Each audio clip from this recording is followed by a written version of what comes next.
नमस्कार। साहित्यिकी कार्यक्रम में आपका स्वागत है। इस कार्यक्रम में आज हमारी चर्चा का विषय है लोक संवाद महावीर रवाल्टा के साथ, और जैसा कि शीर्षक से ही स्पष्ट है, इस परिचर्चा में भाग लेने के लिए आज हमारे साथ मौजूद हैं हमारे समय के एक बहुत महत्वपूर्ण साहित्यकार महावीर रवाल्टा जी। महावीर रवाल्टा जी, आपका साहित्यिकी के इस मंच पर स्वागत है, धन्यवाद, अभिनंदन है। आपसे बातचीत की शुरुआत हम इसी सवाल के साथ करना चाहेंगे कि जो हमारे उत्तराखंड का परिदृश्य है, इसमें आप कितना लोक साहित्य पाते हैं, और जो लोक साहित्य हमारे पास मौजूद है उसमें से कितना साहित्य अभी तक हमारे साहित्य की किताबों में, पाठ्यपुस्तकों में आ पाया है, इस पर आपकी टिप्पणी। जी, अगर उत्तराखंड में लोक साहित्य की बात करें जी, तो यहाँ बहुत समृद्ध संसार है जी, लोक का। जी, और जहाँ तक मैं समझता हूँ कि किताबों में कितना दर्ज हुआ है, काफ़ी कुछ दर्ज हुआ है, बावजूद इसके बहुत कुछ है कि अभी तक वो दर्ज नहीं हो पाया है। अच्छा। आप ये देखेंगे कि बहुत सारे हम लोग भी जैसे लोक साहित्य को पढ़ते रहे हैं और समझने की कोशिश करते रहे हैं, तो मैंने स्वयं देखा कि अपने जो रवाई क्षेत्रीय वहाँ के मैं लोकगीतों को देख रहा था, तो 2 दर्जन प्रकार के लोकगीत वहाँ पर हैं। अच्छा। और उसके अलावा मैंने देखा कि जैसे बच्चा जन्म लेता है, उसके जन्म की खुशी में दनली जैसे गीत गाए जाते हैं, या वहाँ पे खुदाई अनुष्ठान होता है, खुदाई अनुष्ठान का एक अलग से एक गाथा गाई जाती है जी। तो ऐसी बहुत चीज़ें हैं जिनका अभी तक जो साहित्य में लेखा जोखा उपलब्ध नहीं हुआ है। इसी तरह वहाँ पर जैसे मौड़ मेला होता है, या दीपावली के अवसर पर वहाँ असली गीत गाए जाने का रिवाज था, जिनको लेचवा गीत कहा जाता था। वो ऐसे बहुत सारे हैं जिन पे कोशिश अगर हुई है तो बहुत कम हुई है, और इसके अलावा बहुत ऐसे हैं कि जो हमारी नज़रों से अभी तक दूर है। जी जी। रवाल्टा जी, ये आपकी आपत्ति और आपकी शिकायत एकदम दुरुस्त है कि इतना विराट लोक संसार हमारे पास है जी, और उसके बावजूद अभी उसका एक बहुत बड़ा हिस्सा साहित्य की मुख्य धारा में दर्ज होने से रह गया है। जी। मुझे उम्मीद है कि आने वाले टाइम में लोग इस काम को करेंगे, लेकिन अतीत में भी हमने देखा है कि कुछ महत्वपूर्ण साहित्यकारों ने लोक साहित्य पर काम किया है और उस साहित्य को अलग अलग तरीके से साहित्य में इंट्रोड्यूस किया है। जी। कौन नाम है जो आपको स्मरण आते हैं और जिसका आप साहित्यिकी के इस मंच पर उल्लेख करना चाहेंगे? अगर आरंभ से देखा जाए तो E.S. ओकले, अच्छा, और तारादत्त गैरोला जी ने हिमालयन फोकलोर के नाम से लोक कथाओं पे, जो हिंदी में हिमालय की लोक कथाओं, अच्छा, लोक कथाएँ शीर्षक के सामने लगभग 100 उसमें गढ़वाल कुमाऊँ की हैं। अच्छा। और उसके साथ ही डॉक्टर नारायण दत्त पालीवाल जी, उनका अच्छा काम है जी। और त्रिलोचन पांडे जी, त्रिलोचन पांडे जी के साथ कृष्णानंद जोशी जी कुमाऊँ की लोक कथाएँ करके इन लोगों ने काम किया था। इसके बाद यहाँ आए तो हमारे मोहनलाल बाबुलकर जी, मोहनलाल बाबुलकर उनका उधर डॉक्टर प्रयाग जोशी जी, और शिवानंद नौटियाल जी, और पुष्पलता भट्ट जी हैं, उनका काम है जी। और एक बड़े स्तर पर जो काम यहाँ पर हुआ, वो काम डॉक्टर गोविंद चातक जी ने, गोविंद चातक जी ने बहुत ही शानदार काम किया। वो स्थान स्थान पर गए, संकलन किया और अलग अलग विधाओं का उन्होंने किया, और उनके जो एक जो कहते हैं भारतीय संस्कृति का लोक संदर्भ मध्य हिमालय जी, वो ऐसी पुस्तक है कि जो हर शोधार्थी द्वारा या लोक साहित्य पे जिसको भी रुचि है वो पढ़ी जानी चाहिए जी। तो ये शुरू के लोग का बहुत अच्छा काम रहा। उसके बाद भी और लोगों जैसे डॉक्टर जग्गू नौटियाल जी ने रवाई के लोक साहित्य का सांस्कृतिक अध्ययन करके काम किया जी। और फिर हिंदी क्षेत्र के लोग भी जी, जैसे एक नाम मेरे जहन में आता है, डॉक्टर हरिमोहन जी थे जी। तो उन्होंने 80 के दशक में एक रवाई क्षेत्र की लोक कथाएं करके जो प्रकाशन विभाग ने पुस्तक छापी, वो काम उसमें रवाई क्षेत्र के कुछ लोक कथाओं को संकलित करने का प्रयास किया था जी। और उसके बाद ये लोक साहित्य पर काम करने का सिलसिला आगे बढ़ता रहा है और आगे के दौर में देखा जाए तो जैसे कुमाऊं से प्रभा पंत जी ने वहाँ की लोक कथाओं को संकलित किया है, उत्तराखंडी लोक कथाएँ हैं जी, और उत्तराखंड की लोक कथाएँ के शीर्षक से भी है वो जी। और यहाँ पे उमेश चमोला जी के का भी संग्रह आया है। पिछले दिनों गिरीश सुंदरियाल जी ने लोक गाथाओं पर काम किया है और इस तरह से लगातार कुछ लोग काम कर रहे हैं और आप भी देती हूँ, थोड़ा मैंने भी प्रयास किया था जी जी। आपका तो स्तुत्य प्रयास है इस दिशा में जी। ये बड़े कुछ संतोष की बात है कि आज भी लोक साहित्य पर काम किया जा रहा है। रवाल्टा जी, आपसे ये सुनना बहुत सुखद है जी जी कि पुरानी पीढ़ी ने तो लोक साहित्य पे काम किया है जी जी, और हमारी नई पीढ़ी में आपने सुंदरियाल जी का नाम लिया, उमेश चमोला का नाम और तमाम, और जिसमें आप हमारे सामने इस मंच पर आप उपलब्ध हैं ही, तमाम लोग, नई पीढ़ी के लोग भी इस पर काम कर रहे हैं। और गोविंद चातक जी की आपने चर्चा की, मुझे अच्छी तरह एक बार उनका एक साक्षात्कार मैं कर रहा था तो उन्होंने कहा था कि लोक गीतों को इकट्ठा करने के लिए वो अपने दिल्ली विश्वविद्यालय से चलकर गढ़वाल आते थे और वो जंगलों में जाते थे जहाँ की घसेरियाँ घास काटती थी और उन घसेरियों से फिर उनके गीत सुनते थे और कई बार वो कहते थे कि घसेरियाँ तो घास काट के घर चली जाती थी और मैं जंगल में भटक जाता था जी जी। तो ये इस तरह का जुनून जिन लोगों में था, उन्होंने उस साहित्य को संग्रहित किया। इसीलिए मैं आपके पास इस सवाल के साथ आया था कि आज की स्थिति क्या है। लेकिन रवाल्टा जी, आप स्वीकार करेंगे इस बात को कि हमारे उत्तराखंड से, हिमालयी क्षेत्र से खासकर हिंदी पट्टी को कुछ बहुत सशक्त कवि और कथाकार भी मिले हैं, नाटककार भी मिले हैं जी। उन्होंने भी साहित्य को, यहाँ का जो लोक था उत्तराखंड का, हिमालय का लोक, उसको हिंदी पट्टी में स्थापित किया। उसमें से कौन नाम हैं जिनकी आप चर्चा करना चाहेंगे, जिनको आप याद करना चाहेंगे या जिनके साहित्य से आप प्रभावित हुए? हाँ, शुरुआत तो चातक जी से ही की जा सकती है क्योंकि डॉक्टर गोविंद चातक जी ने एक अभिनव प्रयोग किया लोक साहित्य के साथ। जैसे यहाँ की लोक कथा, अभी मैं जिक्र करना भूल गया, सत्य प्रसाद रतोड़ी जी का। हाँ, सत्य प्रसाद गढ़वाल। और इधर एक बिल्कुल युवा कुलीन जोशी कुमाऊं से, उनके लोक कथाओं पर काम है। तो सत्य प्रसाद रतोड़ी जी ने लोक कथाएं जो संकलित की थी उसमें एक फ्यूली लोक कथा थी जी। तो चातक जी ने ऐसा प्रयोग किया कि फ्यूली लोक कथा को लेकर के उसको दूर का आकाश जी शीर्षक से एक नाटक लिख डाला और बहुत प्रशंसित भी हुआ। उसके बाद उन्होंने यहाँ बाहर की लोक कथा भी, जैसे गुजरात की लोक कथा थी श्रेणी विजान, उसको गढ़वाल में लाए और गढ़वाल में उसको बांसुरी बस्ती रही नाम से उसको जी बांसुरी बस्ती नाटक हुआ जी। और उनके साथ ही जो और लोग, शैलेश मटियानी जी, शैलेश मटियानी ने जो उगते सूरज की किरण एक उपन्यास, उनका पूरा वो जागर शैली में लिखा।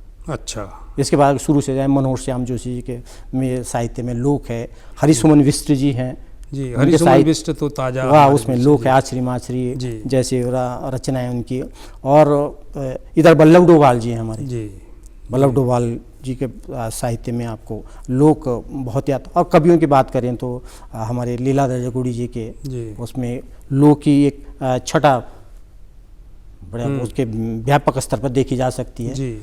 और नए में जैसे आप मुकेश नौटियाल जी लिख रहे हैं तो मैं देखता हूँ कि आपके उसमें भी लोक है, या अनिल कारकी आ रहे हैं अभी, उनके रचनाओं में लोक को स्पष्ट ही देखा जा सकता है। तो क्या या रमेश चंद्र शाह जी हैं जी, रमेश चंद्र शाह, हाँ, दिवा भट्ट जी हैं जी। तो इस तरह के काफ़ी रचनाकार हैं जी जी, पुरानी पीढ़ी और नई पीढ़ी के, दोनों पीढ़ियों के लोग लगातार वो लोक को। और मेरी एक बात मैं हमेशा कहता हूँ कि लोक को समझे बगैर हम रचनाकार नहीं हो सकते। बिल्कुल बिल्कुल बिल्कुल सही कह रहे हैं। लोक को अगर आत्मसात करेंगे हम जी, तो मैं समझता हूँ कि हमारी रचनाएं और ऑथेंटिक भी बनेंगी और प्रमाणिक भी हो सकती हैं जी जी। ये संकट रवाल्टा जी जिस तरफ आप हमारा ध्यान खींच रहे हैं, ये आज की एक समस्या बन ही गई है जी, जी। कि लोग को जाने बगैर, उस परिवेश को जाने बगैर, और उस पर जब ऑथेंटिक रूप से लिखना शुरू कर देते तो कई बार एक अजीब तरह का कन्फ्यूजन भी पैदा होता है। लेकिन इससे हटकर मैं आपके पास इस सवाल के साथ आ रहा हूँ कि हमारे समय में रवाल्टा जी उत्तराखंड में जो लोक भाषाएं हैं, खासकर जो हमारे सीमांत की लोक भाषा, जिसमें रंग, मारछा, तोलछा, आपके यहाँ जाड़ है, बंगानी है, इस तरह की भाषाएं ये बड़े संकट में आ गई हैं। और ख़ासकर इसलिए कि पुरानी पीढ़ी तो उनको बोल समझ भी रही है, नई पीढ़ी से क्या स्थिति है लोक भाषाओं की, और इसको आप कितना बड़ा संकट समझते हैं? जी, जहाँ तक संकट की बात है तो यूनेस्को ने भी गढ़वाली की बात हो रही थी तो संकटग्रस्त भाषा बताया था जी। लेकिन ये बड़ा एक अच्छी बात है, सुखद एहसास के साथ में कह रहा हूँ कि जॉर्ज अब्राहम गियर्सन के भाषाई सर्वेक्षण के लगभग 100 वर्ष बाद जो भाषा शोध एवं प्रकाशन केंद्र बड़ोदरा है जी, उन्होंने भारतीय भाषा लोक सर्वेक्षण कराया वर्ष 2010 में। अच्छा। और उसमें भारत की 870 भाषाओं पर काम हुआ। अच्छा जी। और उत्तराखंड की 13 भाषाओं पर काम जी, हुआ। उसमें मुझे जानकारी है कि आप भी उसमें जी, मैं था उसमें। और तो 870 के बाद 13 भाषाओं में जो काम हुआ जी, तो 13 भाषाओं के खंड प्रकाशित हुए। अच्छा। यूँ तो भाषा ने 50 खंड प्रकाशित किए उसके। अच्छा। लेकिन जो उत्तराखंड की भाषाएं, अच्छा, खंड 30 भाग 1 लैंग्वेजेज ऑफ उत्तराखंड, अच्छा, खंड 30 भाग 2, तो यानी हिंदी और अंग्रेजी में उन्होंने 13 भाषाओं को एक उनका परिचय शामिल किया, उनका क्षेत्र, उनकी विशेषताएं उसको शामिल किया। और उसके बाद अच्छी बात ये हुई कि जैसे उत्तराखंड भाषा संस्थान अपने यहाँ है, जब डॉक्टर सविता मोहन जी निदेशक रही उनके कार्यकाल में यहाँ पर भी इन 13 भाषाओं का सर्वेक्षण कार्य हुआ। और प्रोफेसर डी शर्मा के मार्गदर्शन में हुआ। और उसमें जो सामाजिक, सांस्कृतिक और सामाजिक भाषा वैज्ञानिक विवेचन के साथ वो कार्य हुआ। और वो उसमें जैसे जो कुछ लोग ऐसे हैं जैसे रतन सिंह जौनसारी जी हैं, डॉक्टर शेर सिंह पांगती जी हैं, सुरेंद्र पुंडी हैं। सुरेंद्र पुंडी जी ने जौनपुरी में काम किया था जी। डॉक्टर शेर सिंह पांगती जी ने जौहरी पे काम किया था जी। और रतन सिंह जौनसारी जी ने जौनसारी पे काम किया। तो ये बहुत अच्छा काम हुआ है जी। लेकिन उसकी आज की स्थिति क्या है? क्या वो प्रकाशित हो गया है या? हाँ, उत्तराखंड भाषा संस्थान उसे प्रकाशन की तरफ ले जा रहा है। अच्छा। अब ये पता चला है कि शीघ्र कुछ समय में वो कार्य हमारे जो प्रयास किया गया, हमने मेहनत की है, वो सामने आने वाला है। अगर वो काम सामने आता है तो उससे भी मैं समझता हूँ भाषाओं के लिए समृद्धि के द्वार निश्चित रूप से खोलेंगे। बहुत अच्छा जी। रमलटा जी, आपने इस वक्तव्य में जहाँ पर इसको छोड़ा था कि हमारे यहाँ उत्तराखंड में भी कुछ सरकारी संस्थाएं भी हैं जो भाषा और साहित्य पर काम करती हैं जी, जिसमें उत्तराखंड भाषा संस्थान की आपने चर्चा की, हिंदी अकादमी भी है जी, हिंदी अकादमी जी। तो एक तो ये सरकारी संस्थाएं हैं, कुछ निजी संस्थाएं भी हैं जो अपने स्तर पर काम कर रही हैं। इन संस्थाओं की भूमिका को आप किस रूप में देखते हैं? और जितना वो काम कर पा रहे हैं, क्या बतौर एक लोक भाषाविद, आप साहित्यकार तो है ही, पर लोक भाषा पर भी आपका काम है, क्या आप संतुष्ट हैं उससे कि वो पर्याप्त है? हाँ, इस दृष्टि से मैं ये कह सकता हूँ इस समय एक भाषा को लेकर के अगर उत्तराखंड की बात कर रहा हूँ मैं, तो एक अच्छे दौर से गुजर रहे हैं। बहुत अच्छा। वो इसलिए कहें कि उत्तराखंड भाषा संस्थान ने अभी 2 वर्ष हुए हैं, बाकायदा जो लोक भाषाओं पर काम कर रहे हैं लोग, अच्छा, उनके लिए जो उत्तराखंड साहित्य गौरव सम्मान की शुरुआत की है, उसमें गुमानी पंत जी के नाम से सम्मान दिए जाने की योजना है, भजन सिंह जी के नाम से सम्मान दिए की योजना है, डॉक्टर गोविंद चातक जी के नाम से सम्मान दिए जाने की योजना है। और उसमें जो इस क्षेत्र में जिनका काम है, चाहे जाड़ में पिछले दिनों ये सुरेश ममगाई जी थे जी, स्वयं मुझे ये रवाल्टी में काम करने के लिए सम्मानित किया। और इधर नरेंद्र कठेल जी को सम्मान मिल चुका है, गिरी सुंदरियाल जी हैं, और उधर से देवकीनंदन भट्ट जी हैं, और त्रिभुवन गिरी जी हैं। तो ऐसे लोगों को यानी जिनका भाषाओं पर काम है, यानी उस भाषा की जो साहित्य है, उत्कृष्ट साहित्य सृजन और उस पर एक दीर्घकालीन कार्य के लिए जी ये भाषा संस्थान सम्मानित कर रहा है। और आगे भी इनके प्रकाशन की योजना भी है, जैसे आपने देखा होगा उद्गाता है, हाँ, पत्रिका केदार मानस है, बहुत अच्छे विशेषांक निकाल रहे हैं और वो मानदेय भी देते हैं लेखकों को लोक पर करके जी। तो इस तरह से वो संस्थान तो इस समय जो और निजी संस्थानों की और निजी संस्थान है जैसे धाद है जी, बहुत अच्छा काम कर रहे हैं धात के माध्यम से मतलब कितने ही लोगों को मंच मिला है, अभिव्यक्ति का एक वातावरण मिला है जी। और दूसरी कलश है। कलश भी एक अच्छे आयोजन करती रहती है लोक भाषाओं को लेकर के, तो इनकी भूमिका भी निश्चित रूप से जो रचनाकार है उनके लिए बहुत मील का पत्थर साबित हो रही है उनके आगे आने के लिए। जी। जो हमारे खासकर प्राथमिक और माध्यमिक स्तर के जो पाठ्यक्रम हैं जी, अभी नई शिक्षा नीति में उसमें एक नई चीज़ इंट्रोड्यूस हुई है कि लोकल जो स्थानीय भाषा है उसमें प्राइमरी शिक्षा पर उन्होंने जोर दिया है जी। अभी हमारे पास जो पाठ्यक्रम है उसमें हमारा लोक कितना शामिल हुआ है और क्या आपको लगता है कि इसमें और इसको परिष्कृत किया जाने की ज़रूरत है, और ये भी कि आपको लगता है कि अगर पाठ्यक्रम में स्थानीय भाषाएं या स्थानीय लोक कथाएं, स्थानीय विश्वास अगर होंगे तो उससे हमारे भाषा को, हमारी संस्कृति को एक नया जीवन मिलेगा? निश्चित रूप से इसे बढ़ावा तो मिल रहा है, लेकिन कहीं कहीं थोड़ा सा ये मुझे लगता है कि समस्या आड़े आ सकती हैं। जैसे आप माना अब गढ़वाली कुमाऊनी में या जौनसारी में 3 में ही काम हो रहा है। अब इधर से हमारा माना बंगानी है, बंगान क्षेत्र में बंगानी बोली जाती है। इधर आप रवाई क्षेत्र में आए रवाल्टी हो गई, उधर डुंडा के आसपास क्षेत्र में आप जाड़ आ गई, माचा आ गई, जोहारी आ गई, उधर राजी आ गई, कई भाषाएं। तो अब इस पर सोचे जाने की आवश्यकता है जी।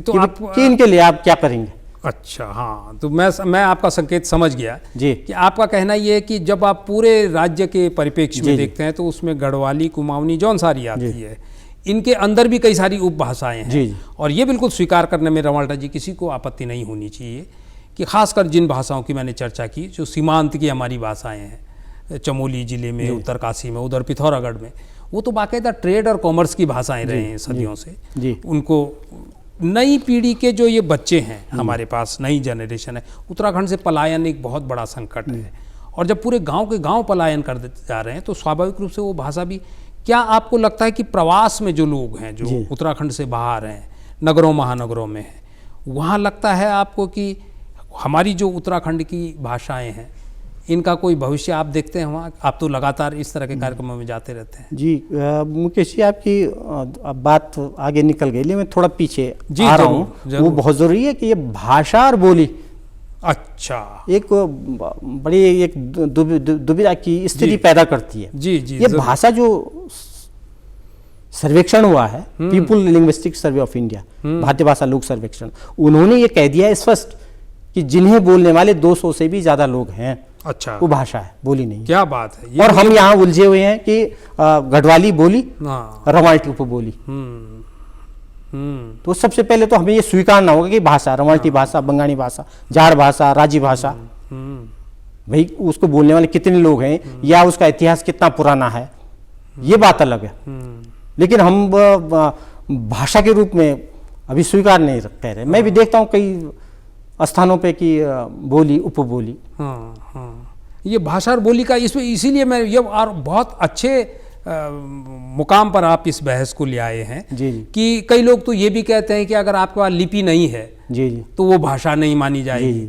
लेकिन लिपि तो नेपाली में भी नहीं है, मराठी में वो देवनागरी में लिखी जा रही है, तो वो तो नेपाली तो एक पूरे देश की भाषा है। तो ऐसी स्थिति में आप क्या करेंगे? और इस बहस के बरक्स ये जो हमारा पूरा एक अंचल हमारा धीरे धीरे खाली हो रहा है जी। क्या आपको लगता है कि इससे आपकी भाषाएं भी संकट में आती हैं? और जो रवाल्टा जी, आप तो, मैंने कहा कि आप तो पूरे देश भर में तमाम आयोजनों में घूमते रहते हैं जी। जो लोग महानगरों नगरों में बस गए हैं, क्या उनके स्तर पर कुछ भाषा को बचाने के लिए कोई पहल हो सकती है परिवार के स्तर पर? बिल्कुल, देखा है तो शुरुआत तो परिवार से ही की जा सकती है जी। माना हम जो साहित्य लिखा गया है, लोक साहित्य, तो अगर परिवार में हमारे बच्चे तक वो पहुंचता है या हम बोलना ही शुरू कर दें परिवार में, तो उससे भी शुरुआत हो सकती है भाषा को बचाने की। जी। ये जरूरी नहीं कि उसके लिए बड़े बड़े नारे लगाए जाएं। और जमीनी स्तर में उसे कह रहा हूँ कि जो अपने स्तर पर हम अपने बच्चे के साथ अपनी गढ़वाली बोलने के लिए तैयार नहीं है। ये बढ़िया, जौनसारी बोलने के लिए तैयार नहीं, कुमाऊनी नहीं बोल रहे, रवाल्टी नहीं बोल रहे, बंगाली नहीं बोल रहे, वहाँ पर हिंदी बोल रहे हैं या फिर बच्चे को नहीं अंग्रेजी। जी जी। तो ये स्वयं ही चिंता में डालने वाली बात हो गई। ये बहुत बड़ा संकट है रमाल्टा जी कि, और अंग्रेजी क्यों, अंग्रेजी हो, फ्रेंच हो, इटालियन हो, मैंडरिन हो, आप कोई भी भाषा जानने में कोई बुराई नहीं है, कोई बुराई नहीं है, और संकट तो रहेगा फिर। हाँ, लेकिन आपका अपनी जो जड़ है वो तो सलामत वो नहीं भूलनी चाहिए। ये बहुत ज़रूरी है जी। स्कूलों में जो परिवेश है, अभी बीच में आपने सुना होगा कि हम भी देख रहे हैं कि उत्तराखंड में भी कुछ उस तरह का ये कर रहे हैं जी। इन्होंने बीच में कुछ गढ़वाली में कुछ किताबें भी निकाली थी कि इस बहाने कम से कम जो बच्चे, लेकिन रमाल्टा जी उसमें एक समस्या ये हो रही है कि आप पहाड़ में ही पहाड़ के बच्चे को गढ़वाली सिखाएंगे। क्या आपको लगता है कि ये जो हमारे पास पब्लिक स्कूलों का एक तंत्र है, इसके जरिए भी क्या लोक भाषा को बचाने के लिए कोई प्रयास हो सकते हैं? हाँ, इसके जरिए तो मैंने देखा जो वहाँ एक आकर्षण ज़्यादा है। वजह अगर हम अपने उस बीच में जाते हैं, सरकारी संस्थान में जाते हैं, मेरे गांव का विद्यालय है, मेरे क्षेत्र का विद्यालय है, लेकिन अगर किसी हम ऐसी संस्था में जाते तो वहाँ बच्चों से संवाद करते हुए उनकी उत्सुकताएं ज़्यादा हैं, उनकी रुचियाँ ज़्यादा देखता हूँ मैं वहाँ पर। तो क्या अगर उनके साथ अगर हम काम करते हैं तो इसके भी सार्थक परिणाम बिल्कुल सामने आ सकते हैं। जी जी। अच्छा, आपकी जैसे कहा मैंने कि आप तो रवाल्टी के लिए रवाई क्षेत्र और कुछ हद तक उस पूरे इलाके की भाषाओं के लिए भी काम कर रहे हैं। जी जी। वहाँ पर जो लोक में हमारे पास साहित्य मौजूद है, कोई लोक गीत, कोई लोक कविता आपको ध्यान है जो आप चाहें कि जिसको आप यहाँ पर रिसाइट करना चाहें? हाँ, या पढ़ना चाहें, और जिसका कोई बड़ा संदर्भ हो? जी जी। कि हमारे यहाँ की एक छोड़ा है जी कि क्या बाले उमली दुमली, क्या तेरा गलत ठेऊ जोल, जो तेरा मन को कुरे दते मुई माँ बोल।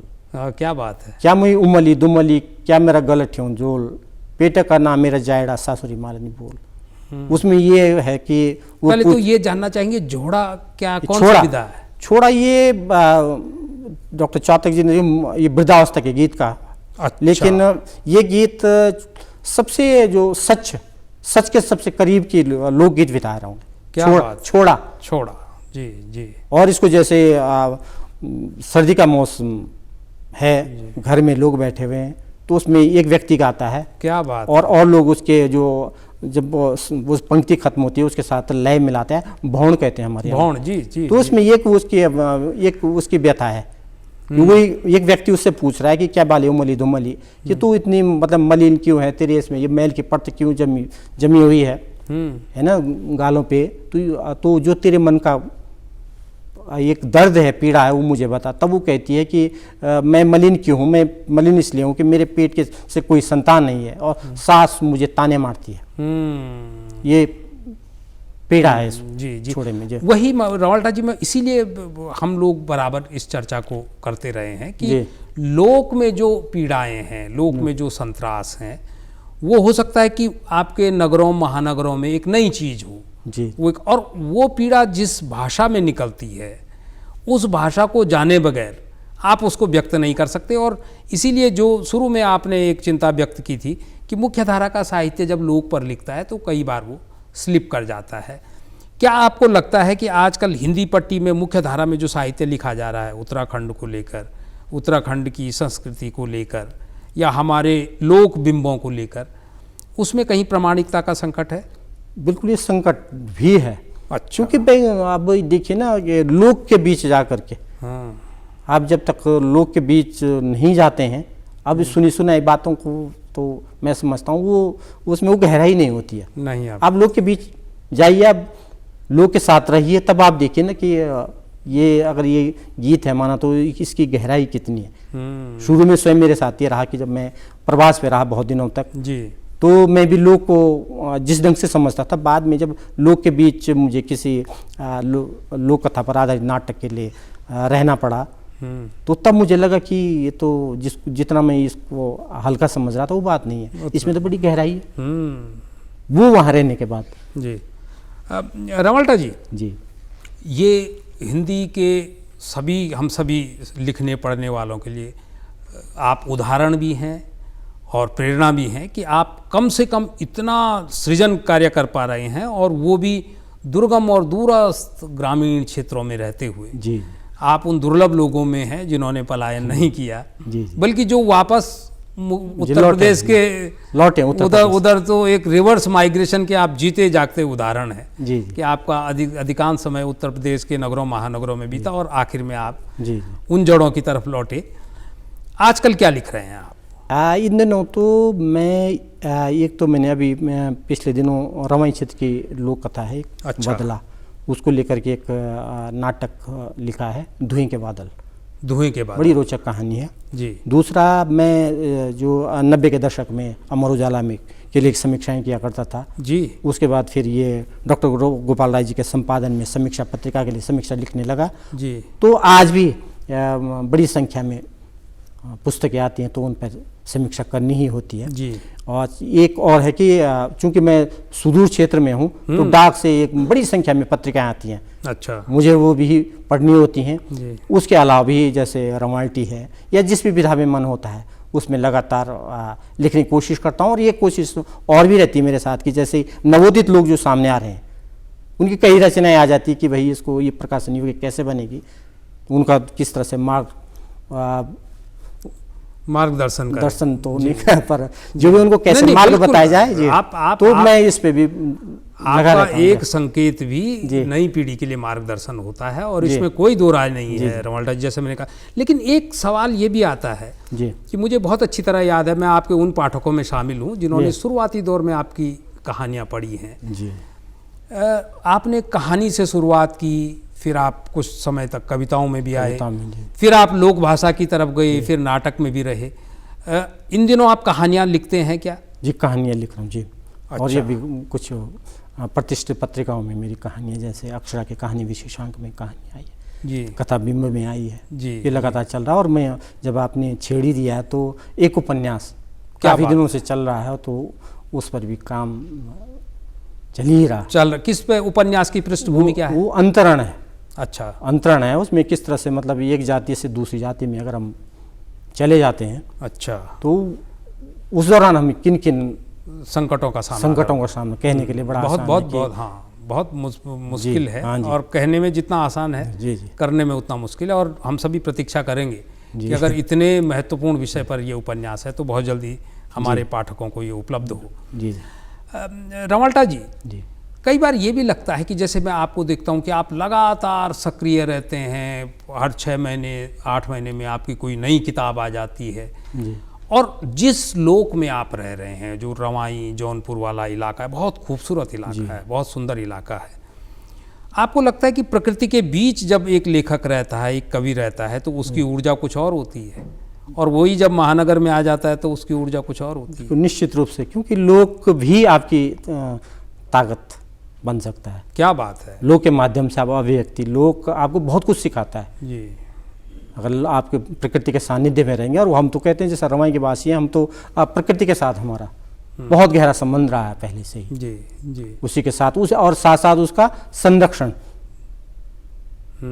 भी हम लोग करते रहे हैं जी। चाहे जो रवाई का जो तिलाड़ी कांड है, इतना बड़ा कांड है, इतिहास में दर्ज है, ना, छोटा जलियांवाला बाग कांड। बिल्कुल बिल्कुल। तो उस प्रकृति के बीच में रहते हुए तो मैं तो सौभाग्यशाली हूँ कि वहाँ रह करके कुछ कर पा रहा हूँ। जी जी।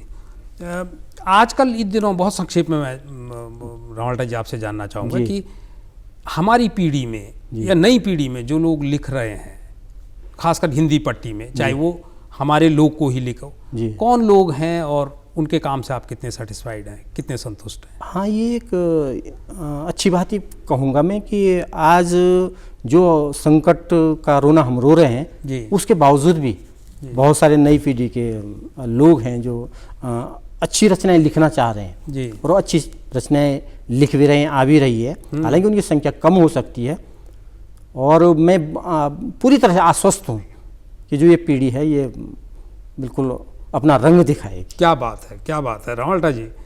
आपसे मैं तो जब बातचीत की शुरुआत कर रहा था तो मुझे ये उम्मीद थी कि जितने सक्रिय और सजग आप रहे हैं, हो सकता है नई पीढ़ी को लेकर आपका भाव थोड़ा निराशाजनक हो, लेकिन जब आप कहते हैं कि नई पीढ़ी से उम्मीद है तो ये हम सभी के लिए प्रफुल्लित होने के लिए पर्याप्त है। बहरहाल साहित्यिकी के इस मंच पर आप आए रवाल्टा जी, और इतनी महत्वपूर्ण जानकारियाँ आपने हमारे दर्शकों को दी, आपका बहुत बहुत धन्यवाद, बहुत आभार। ये थी हमारी आज की साहित्यिकी। अगली बार कुछ नए मेहमानों को लेकर किसी नए विषय के साथ आपके बीच आएंगे। तब तक के लिए इजाज़त दीजिए। नमस्कार।